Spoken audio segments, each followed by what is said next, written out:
नमस्कार साथियों, उत्कर्ष के इस विशेष सत्र में आप सभी लोगों का हार्दिक स्वागत है। एमपीपीसीएस साक्षात्कार में शामिल होने वाले सभी अभ्यर्थियों को अग्रिम शुभकामनाएं उत्कर्ष की ओर से। इस विशेष सत्र में हम लोग समसामयिक घटनाक्रमों को देखेंगे और उसके माध्यम से एक ओपिनियन बिल्डअप करने का प्रयास करेंगे कि कैसे प्रश्न पूछे जा सकते हैं या किसी टॉपिक के प्रति किस तरीके की समझ आपको विकसित करनी है ताकि बेहतर तरीके से आप साक्षात्कार में अपने आप को प्रेजेंट कर सकें। दो टॉपिक आज हम लोग इसके अंतर्गत देखेंगे। एक तो बहुत ही आप कहें कि चर्चा में रहने वाला टॉपिक है इस वक्त, वो है मणिपुर वायलेंस या मणिपुर हिंसा एक, और चर्चा में आ गया है एक यूनिफॉर्म सिविल कोड, एक समान नागरिक संहिता। सबसे पहले हम इस टॉपिक को देखते हैं, मणिपुर हिंसा या मणिपुर वायलेंस। अगर हम मुख्य परीक्षा के दृष्टिकोण को ध्यान में रखते हुए जो आपने चीज़ें पढ़ी होंगी, अब हम अगर इसको साक्षात्कार के दृष्टिकोण से देखें तो देखेंगे कि मणिपुर वायलेंस से संभावित कितने प्रश्न ऐसे हैं जो बन सकते हैं आपके साथ इंटरव्यू में। मणिपुर हिंसा क्या है, कारण उसके क्या है, इसमें शामिल जो दो समुदाय हैं कुकी और मैतेई, इन समुदायों का प्रोस्पेक्ट क्या है। एक, क्या ये एक धार्मिक समस्या है? क्यों? क्योंकि जो दो समुदाय हमको दिख रहे हैं वो अलग अलग धर्मों के मानने वाले हैं। तो इंटरव्यू में आपसे पूछा जा सकता है कि क्या ये धार्मिक समस्या है, तो हमारे पास एक ओपिनियन होनी चाहिए। फिर इसके साथ ही साथ क्या ऐसी समस्या हमको मध्य प्रदेश में भी संभव है, एक हाइपोथेटिकल क्वेश्चन हो सकता है। फिर इसके साथ अगर आप प्रशासक हों तो ऐसी घटना से किस प्रकार निपटेंगे। बहुत सारी चीज़ों को आप लोग पढ़ रहे होंगे। इस प्रश्न के उत्तर के समय बड़ा बैलेंस अप्रोच आपको बनाने की आवश्यकता है। दो समुदाय देख रहे हैं हम लोग, मैतेई समुदाय और कुकी समुदाय। हम दोनों का सबसे पहले एक बैकग्राउंड जान लेते हैं, इनका एक प्रोस्पेक्ट क्या है। सबसे पहला तो जो मैतेई समुदाय है ये घाटी में रहने वाला है, यानी कि जब हम हिस्सा देखते हैं ये वाला, तो जो इम्फाल का रीजन है ये पूरा का पूरा जो लोकेशन है यहाँ पर मैतेई समुदाय निवास करता है। राज्य का ये सबसे बड़ा समुदाय है। बड़े समुदाय होने के परिणाम स्वरूप इसको हम अल्पसंख्यक के सापेक्ष जब देखते हैं तो यह हमको एक बहुसंख्यक समुदाय के तौर पर दिखता है। तो आपको बताना है, अगर इन्फॉर्मेशन आपसे पूछता है कि ये दो समुदाय क्या है, तो आप बताओगे कि घाटी क्षेत्र में रहने वाला समुदाय है, राज्य का सबसे बड़ा समुदाय है, फिर ये बहुसंख्यक है। लगभग 50 से 60% की जो आबादी है वो इसको बिलोंग करती है। फिर है अधिकांश हिंदू धर्म मानने वाले हैं। फिर यदि हम इनकी स्थिति को देखें, इनकी सामाजिक, आर्थिक और राजनीतिक स्थिति को देखें तो आप पाएंगे बहुत ही ये उन्नतशील अवस्था में है, राजनीतिक आर्थिक रूप से बहुत ही ताकतवर है। अगर आप विधानसभा के दृष्टिकोण से भी देखोगे तो 40 सीटों के आसपास है जिन पर इनका डोमिनेंस दिखता है। दूसरी तरफ हम दूसरा एक जो समुदाय देख रहे हैं वो समुदाय है कुकी, और ये पहाड़ी क्षेत्रों में रह रहा है। ये ईसाई धर्म का पालन करने वाला है और ये जो समुदाय है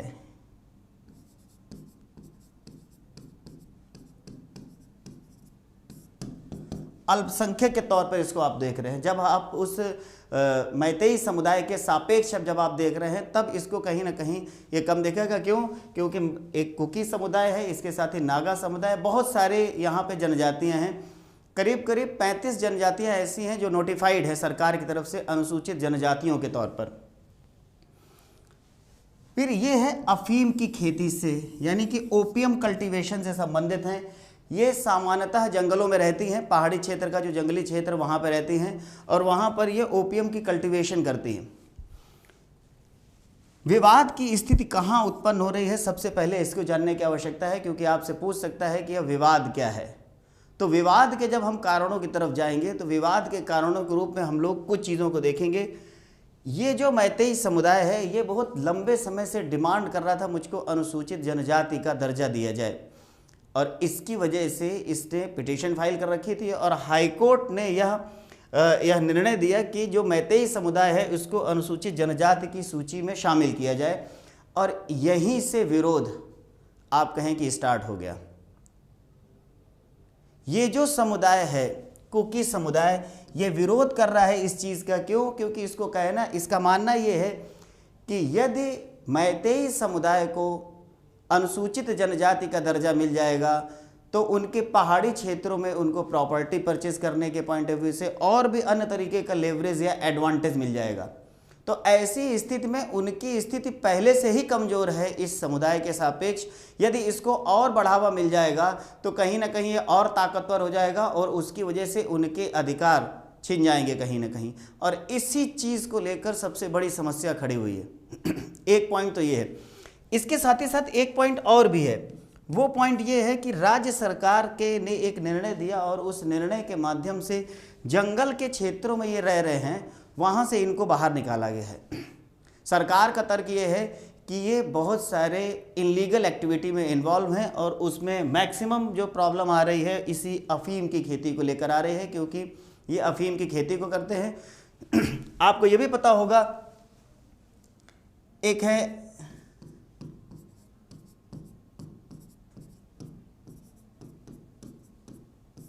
गोल्डन ट्रायंगल, जिसमें म्यांमार, थाईलैंड, लाओस शामिल हैं। ये नशीले पदार्थों की तस्करी से रिलेटेड है। तो अब आप पूरा का पूरा एक सीन समझ के आ रहा होगा कि क्या है बेसिकली बैकग्राउंड। फिर इसके साथ ही साथ सरकार का ये तर्क है कि ये जो कुकी समुदाय है इसने इन जंगलों में एक तरीके से अवैध रूप से रह रहे हैं। तो ये दो निर्णय हैं जिन्होंने कहीं ना कहीं इस पूरी समस्या को बहुत तेज़ी के साथ बढ़ा दिया। और आपने देखा कि इतनी बड़ी समस्या हो गई कि दोनों के बीच में इतना आप कहें कि भयंकर क्लैश हो गया कि इन्हीं दो कुकी समुदायों की जो महिलाएं थीं उनको एक तरीके से न्यूट करके उन्होंने उनकी परेड कराई। समझ लो इतनी आप कहें कि इतनी व्यापक जनसंख्या वहाँ पर उपस्थित थी। तो अगर हम सभ्यता के दृष्टिकोण से देखें तो बड़ी सेमफुल एक्टिविटी है ये। अब देखो यहाँ पर आपको ये जो क्वेश्चन जो हम लोगों ने चर्चा की है, आप इसका एक बैकग्राउंड समझ गए होंगे कि मणिपुर हिंसा के कारण क्या है, मैतेई समुदाय और जो कुकी समुदाय है ये क्या है। अब हमारे पास तीसरा प्रश्न निकल के आता है सीधा कि क्या यह एक धार्मिक समस्या है। अगर आपसे पूछा जाए, क्योंकि कई बार अभी हम लोग देख रहे हैं कि न्यूज़पेपर में इसका एक रिलीजियस एंगल देने की कोशिश की जा रही है, आपको इसको कंप्लीटली डिस्कार्ड करना है। यह बेसिकली संसाधनों पर अपने नियंत्रण को स्थापित करने का एक प्रयास है। एक दूसरा है यह निर्जातीय संघर्ष है, एथनिक क्लैश है। और ऐसा नहीं है कि ये पहली बार हो रहा है, नॉर्थ ईस्ट में ऐसी बहुत बार इस तरीके की समस्याएं देखी गई हैं। तो आप बताओगे उनको कि सर ये स्पेसिफिक अभी नहीं है, इस तरीके के वायलेंस पहले भी होते रहे हैं। तो आप यहाँ पे क्लियर करोगे कि सर ये धार्मिक नहीं है, बेसिकली इसको निर्जातीयता के दृष्टिकोण से देखने की आवश्यकता है एक, और दूसरा कहीं ना कहीं संसाधनों के ऊपर अपने नियंत्रण को स्थापित करने की एक प्रयास के तौर पर देखना है। फिर अगले प्रश्न की तरफ आते हैं और अगला प्रश्न कह रहा है क्या ऐसी जनजाति समस्या मध्य प्रदेश में संभव है। आप डिस्कार्ड करोगे कि नहीं, मध्य प्रदेश में इस तरीके की समस्या संभव नहीं है, इसलिए क्योंकि मध्य प्रदेश की सरकार पहले ही जनजातियों के अधिकारों को लेकर बहुत प्रोमिनेंट है और वहाँ पर जो जनजातियाँ हैं उनका आपस में इस तरीके का जुड़ाव है जहाँ पर इस तरीके की समस्या नहीं देखी जा रही है। फिर जो आप कहें कि निर्जातीयता की जो स्तर हमको नॉर्थ ईस्ट में दिखता है वैसा स्तर हमको देश के अन्य राज्यों में नहीं दिखता है। मध्य प्रदेश भी उससे अछूता नहीं है, मध्य प्रदेश में भी सेम उसी तरीके की है कि वहाँ पर भी हमको इस तरीके का एथनिक क्लैश होने की संभावना आप कहें शून्य है। फिर है यदि आप प्रशासक होते तो ऐसी घटना से किस प्रकार निपटते। अब यहाँ पर आपको एक बैकग्राउंड लेने की आवश्यकता है कि जो हमने दो ये समुदाय देखे तो उसमें से जो कुकी समुदाय था, तो मैतेई जो समुदाय के मतलब काफ़ी सारे जो लोग हैं वो उन्होंने मिलकर एक गांव पर धावा बोला और वो गांव था जो वो इसी कुकी समुदाय का क्षेत्र था। इसमें से कुछ लोग भाग के गए जब ये भाग के गए जंगलों के क्षेत्र में तो ये उनको पकड़ के लेके आए, लेकिन उसी समय पुलिस आ गई और पुलिस ने इनको कुकी समुदाय के लोगों को इनसे छुड़ाया और लेके वो जा रहे थे उनको सुरक्षित करने के दृष्टिकोण से। लेकिन इतनी ज़्यादा भीड़ उग्र हो गई कि उसने पुलिस प्रशासन से इन परिवार के लोगों को छीन लिया। अब आप सीधा सा मतलब समझ सकते हैं कि इसका मेन कंसर्न ये है कि law and order related problem है, ये कानून व्यवस्था का मसला है। तो अब आप यहाँ पर बताओगे कि सर पहली चीज़, अगर हमारे पास मेरे सामने अगर ऐसी कोई समस्या आए तो मैं सबसे पहले तो काम ये करूँगा कि चूँकि हमको पहले से ही अंदेशा है कि इस तरीके का क्लैश हो रहा है तो मैं पुलिस बल का व्यापक इंतजाम करूँगा एक। और ऐसे समय जब मुझको महिलाओं के हितों को प्रोटेक्ट करना है तो यदि मुझे आप कहें कि थोड़ा सा दबाव बनाने का भी अगर प्रयास करना होगा तो मैं उससे पीछे नहीं हटूंगा। क्यों? क्योंकि इसने क्या किया, इस घटना ने अंतर्राष्ट्रीय स्तर पर भारत को आप कहें कि बड़ी शेमफुल कंडीशन में पहुंचा दिया। तो हमको क्या करना है, लॉ एंड ऑर्डर को मेंटेन करने के लिए पुलिस को कहीं ना कहीं शक्ति बरतने की आवश्यकता है और इन समस्याओं से प्रभावी रूप से निपटने की आवश्यकता है। तो इस तरीके से इतनी सारी चीज़ों को यदि आप बताएंगे तो एक बैकग्राउंड आपके पास क्लियर हो गया है, किस तरीके की समस्या है, समुदाय दोनों कौन कौन से हैं, एथनिक क्लैश जो है बेसिकली उसका रूप क्या है, क्या वो धार्मिक है, क्योंकि कई न्यूज़पेपर में इस तरीके के आर्टिकल्स आ रहे हैं जिसमें वो हिंदू धर्म बनाम ईसाई धर्म दिखा रहे हैं। इस तरीके की चीज़ों को आपको बताने की आवश्यकता नहीं और है भी नहीं ऐसा। फिर जनजातियां ऐसी मध्य प्रदेश में एथनिक क्लैश संभव है, डिस्कार्ड करेंगे और आपके पास एक मॉडल है ही ऑलरेडी कि अगर ऐसी समस्याएं देखी जाएं तो यदि आप प्रशासक होते तो इनसे किस तरीके से निपटते, उसका भी एक डायमेंशन आपने देख लिया। तो इस तरीके से इस टॉपिक को आप लोग देख सकते हैं। एक अगला टॉपिक जो हम लोगों को देखना है वो है एक समान नागरिक संहिता, या जिसको हम लोग बोलते हैं यूनिफॉर्म सिविल कोड। पहली चीज़ तो हमको जानने की आवश्यकता है कि किस तरीके के प्रश्न संभावित हैं। सबसे पहला प्रश्न तो हमारे सामने निकल के आता है कि ये एक समान नागरिक संहिता है क्या चीज़ जिसकी इतनी चर्चा की जा रही है, पहला। दूसरा है भारत देश में इसको लागू करना चाहिए क्यों। फिर एक चीज़ निकल के आ रही है कि इसको लेकर क्या समस्याएं हैं, मतलब इसको लागू करने को लेकर चुनौतियां किस प्रकार की हैं। फिर ये भारत में एकमात्र राज्य है जहां ये लागू है और वो है गोवा। तो आपसे सिंपल सा क्वेश्चन पूछेगा कि भाई ये बताओ कि गोवा में ही क्यों लागू है। तो इतने सारे प्रश्न हैं वो संभावित हो सकते हैं। अब वन बाय वन करके हम लोग क्वेश्चंस को अगर देखते हैं तो डील करने का तरीका देखते हैं कि सबसे पहले हमारे आता है कि एक समान नागरिक संहिता क्या है। देखो, अगर हम इसके संवैधानिक दृष्टिकोण से देखें अगर, तो राज्य के नीति निर्देशक तत्वों में अनुच्छेद 44 के अंतर्गत इसका उल्लेख है, आर्टिकल 44 में उल्लेख है। ध्यान रखना डीपीएसपी न्यायालय द्वारा प्रवर्तनीय नहीं है, तो इस दृष्टिकोण से इसको लेकर न्यायपालिका के पास नहीं जा सकते हैं, पहली चीज़। अब आप बताओगे कि सर नागरिक संहिता का मतलब क्या। दो तरीके के मुद्दे आप लोग देखते हो, एक देखते हो नागरिक सिविल, दूसरा मुद्दा देखते हो फौजदारी या क्रिमिनल। जब हम नागरिक मुद्दों की बात करते हैं तो वो नागरिक मुद्दों को एड्रेस करने वाली जो संहिता है वही बेसिकली नागरिक संहिता है। अब नागरिक मुद्दे कौन कौन से, तो नागरिक मुद्दे ऐसे जिनमें विवाह, तलाक, उत्तराधिकार, गोद लेने जैसे विषय शामिल हैं। यानी कि एक समान नागरिक संहिता के अंतर्गत जो विभिन्न नागरिक मुद्दे हैं उनमें समानता स्थापित करना। क्यों? क्योंकि अभी हम लोग क्या देखते हैं, जो ये नागरिक मुद्दे हैं ये अलग अलग धर्मों में अलग अलग तरीके से ट्रीट होते हैं। जैसे हिंदू धर्म के अंतर्गत शामिल होने वाले जो विभिन्न धर्म हैं उनमें अलग एक क्राइटेरिया है, लेकिन इसके साथ ही साथ मुस्लिम धर्म है, ईसाई धर्म है, या जो हम पारसी धर्म से संबंधित व्यक्ति हैं इनके अपने पर्सनल लॉ हैं। तो ये सारी की सारी चीज़ों की वजह से कहीं ना कहीं विरोधाभास की स्थिति उत्पन्न होती है। तो उस विरोधाभास को समाप्त करने के लिए जो विधि आयोग है और समय समय पर कई बार अन्य जो कमीशन है वो भी रेकमेंड कर चुके हैं कि भारत में एक समान नागरिक संहिता को इस्टेब्लिश कर दिया जाना चाहिए। अब हम इसके अगले डायमेंशन पर आते हैं और अगला कह रहा है भारत में इसको क्यों लागू करना चाहिए। देखो, दो तीन चीज़ों पर हम लोग को फोकस करते जाना है। हम गवर्नेंस के मॉडल पर ही फोकस करेंगे कि भारत में क्यों लागू करना चाहिए। पहला चीज़, ये समानता लाने के दृष्टिकोण से महत्वपूर्ण है। जैसे ही लागू हो जाएगा तो सब में लागू होने का मतलब है कि समानता का भाव हो जाएगा, फिर वो कोई भी धर्म से संबंधित हो।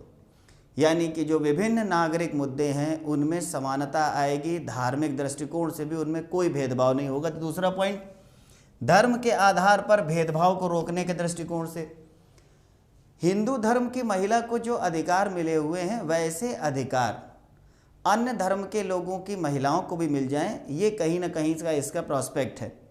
एक, हिंदू धर्म को यहाँ पर देखना है कि बौद्ध भी इसमें शामिल हैं, इसमें सिख भी शामिल हैं, इसमें जैन धर्म मानने वाले भी शामिल हैं। फिर क्या है, लैंगिक न्याय, जिसको हम लोग बोलते हैं जेंडर जस्टिस। यानी कि लैंगिक न्याय का मतलब है कि महिला और पुरुष के बीच में भेदभाव नहीं किया जाए, तो उसको इस्टेब्लिश करने के पॉइंट ऑफ व्यू से। क्यों?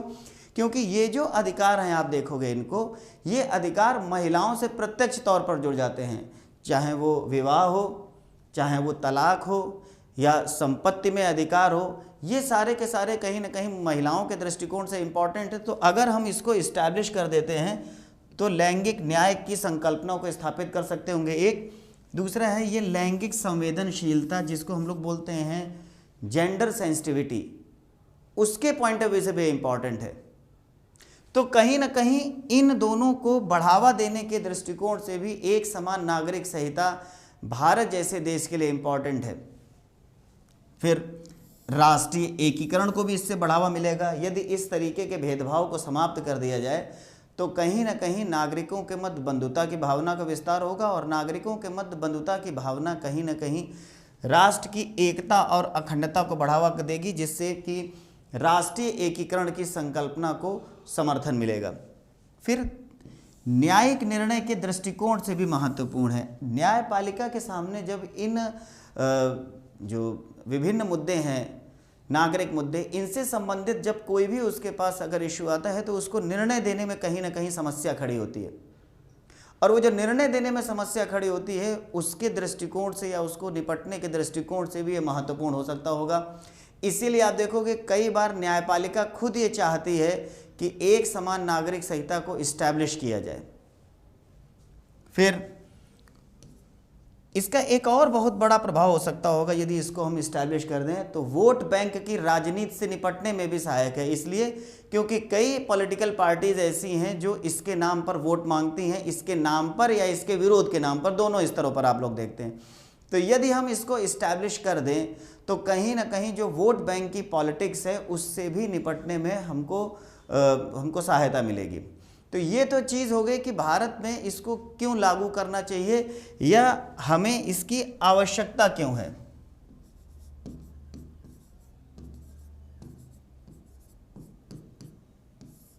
अब अगर वो आपसे इंटरव्यू में क्वेश्चन पूछ रहा है कि आप ये बताओ कि भारत में इसको क्यों लागू करना चाहिए, तो आप इतने सारे पॉइंट्स बता सकते हैं।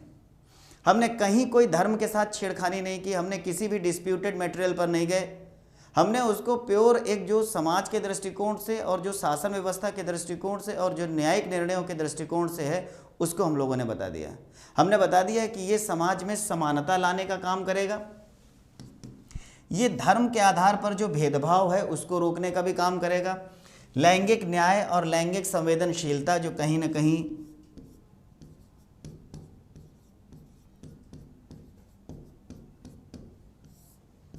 महिलाओं के दृष्टिकोण से महत्वपूर्ण है, उस संदर्भ में भी राष्ट्रीय एकीकरण और न्यायिक निर्णयों के दृष्टिकोण से भी इम्पॉर्टेंट है। आप इसमें एक एग्जाम्पल दे सकते हैं कि चंडीगढ़ उच्च न्यायालय ने अभी थोड़े समय पहले एक निर्णय दिया, जब एक मुस्लिम धर्म की एक लड़की थी, उसने विवाह के लिए न्यायालय के पास गई और एज उसकी 16 साल थी।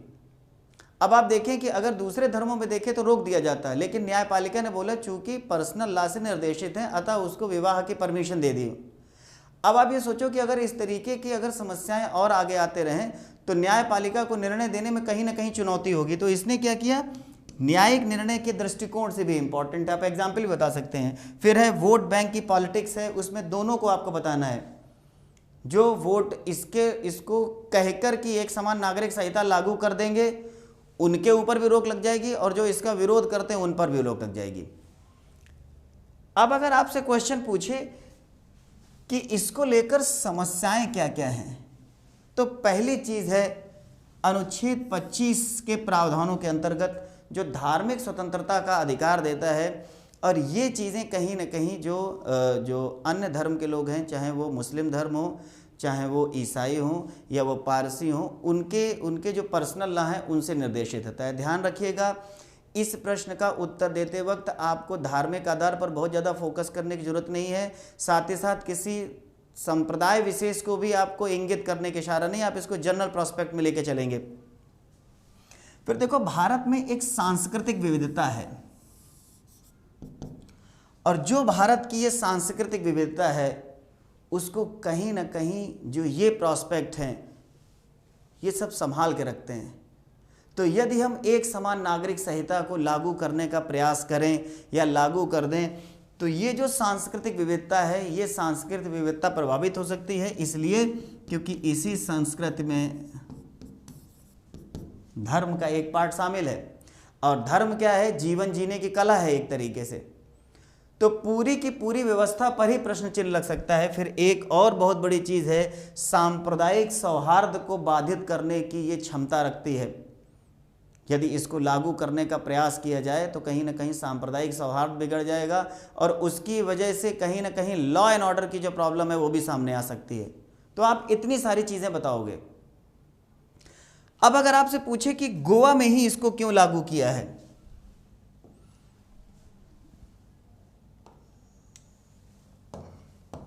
तो गोवा में लागू करने का श्रेय जाता है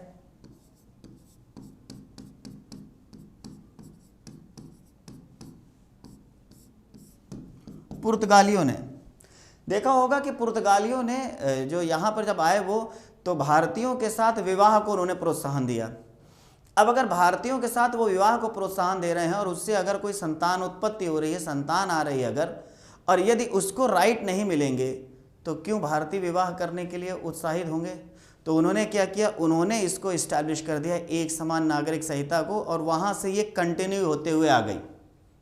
इसका एक दूसरा मतलब भी है। दूसरा मतलब ये है कि यदि जनता को बेहतर तरीके से समझाया जाए तो एक समान नागरिक संहिता को भी लागू किया जा सकता है, और यही काम कर रहा है विधि आयोग, लॉ कमीशन। लॉ कमीशन भी क्या कर रहा है, बहुत सारे धर्म के जो मानने वाले हैं, उनके जो आप कहें स्कॉलर हैं, उनके साथ लगातार विचार विमर्श कर रहा है, और उसने जनता से भी इसके बारे में कहीं ना कहीं आप कहें कि उनके सुझाव मांगे हैं। तो यदि हम इसको लागू करना चाहते हैं तो इसको जबरदस्ती लागू नहीं कर सकते हैं। इसको लागू करने के लिए कहीं ना कहीं हमको सभी धर्मों को एक साथ लेके चलने की आवश्यकता है, और इस तरीके से हमको एक माहौल बनाने की आवश्यकता है जिसमें कि अल्पसंख्यक समुदाय भी है वो भी कहीं ना कहीं अपने आप को अलग महसूस ना करे। तो इस तरीके से हम लोग प्रश्नों की प्रकृति पर देख सकते हैं, किस तरीके के प्रश्न पूछे जा सकते हैं। ये दो टॉपिक हम लोगों ने देखे, और इस टॉपिक के माध्यम से हम लोगों ने ये समझने का प्रयास किया कि यदि इससे रिलेटेड क्वेश्चन आपसे पूछा जाए तो किस तरीके के आप कहें कि कन्वीनियंसी के साथ आप उत्तर दे सकते हैं। तो इस आशा के साथ ये सत्र आपके लिए उपयोगी रहा होगा। इस क्लास को हम लोग यहीं पर विराम देते हैं। धन्यवाद।